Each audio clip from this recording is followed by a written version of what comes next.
First tonight, hundreds of Rhode Islanders remain without power 5 days after a powerful storm took down trees and power lines across southern New England. But National Grid says it expects to have electricity restored to everyone by the end of the night. Eyewitness News reporter Jared Pliner joins us live from Warwick now in one of the last neighborhoods to have their lights turned back on. Jared? Hi there, Mike and Shannon. We are on Danforth. Now, during the noon newscast, no luck, but we'll give you a look behind us here now. Later in the afternoon, crews were here. They put this pole back up, tying it to the tree, presumably temporary. Power's back, but it was a long week. Finding the stragglers this Friday who went the work week without power. Warwick led the way in outages. We spent the final days in the Governor Francis and Gaspee neighborhoods northeast of the airport. A complaint we heard over and over. Pushing back the estimate on that outage map, 4 o'clock in the afternoon yesterday. And then last night they bumped it back to 11:30.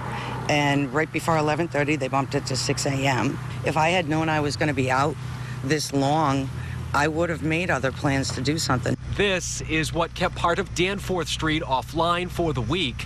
A pole, blown transformer, and wires leaning on a tree perched above Audrey D'Ambrosso's house. Joanne Quinn was worried about a neighbor. Went for surgery today, and she was very upset because she's going to come home to no power. Different feelings this week about what was most challenging. Went to Walmart, bought a couple lanterns, but the cold is really tough. During the overnight and mornings, it was a week of people helping people. I offered the stove to the neighbors that didn't have power. Come over with your food. Audrey D'Ambrosso won't be here much longer. She's moving cross country. The fear finally lifted that the darkness would derail the closing on her house. I sent a picture of the pole to my realtor, and he was kind of taken back. He's like, I've never had that happen before. National Grid asked for patience this week, reporting the damage was widespread and entire trees were down. They brought in crews from all over. We saw trucks here from Mississippi.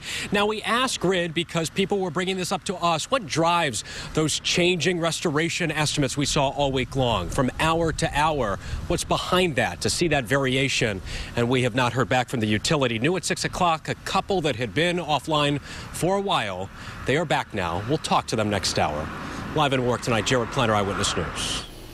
First at 6, it's been 5 days since the October storm hit, and there are still a number of Rhode Islanders without power tonight. At last check, National Grid said there were a few hundred customers still in the dark, a big difference from the more than 150,000 that lost electricity. National Grid hopes to have everyone back online by midnight. But plenty of people are frustrated that it's taken this long. Eyewitness News reporter Jared Pliner's been talking to them and joins us live from Warwick with the latest developments. Jared? Mike and Shannon, we were committed to being here until the end here in Warwick, like here on Danforth Street, where we are at the moment, just north of the airport, checking in on people who had been without power for 4 and 5 days. Well, now it's going to be a better weekend. Parts of Warwick's Gaspee and Governor Francis neighborhoods, the last to see power in a city that posted big outages this week. Sumner and Connie Schuster are finally back. Knowing that your neighborhood is dark, really dark, but the neighborhoods around you are light, that's frustrating. We always have to wait the longest in this neighborhood. I don't know why. Very inconvenient. And if we didn't have a generator, which was, sort of making things a little better for us, like, it wouldn't have been very nice. The generator powered some things. It was purchased after a similar experience. We had a full week without anything, and that's before we got the generator, and that was back in 2010. And a common thought we heard this late week, how a single storm can throw off your normal. Yesterday, 2 days ago, I keep thinking today's Thursday. That's how we're really not quite with it yet.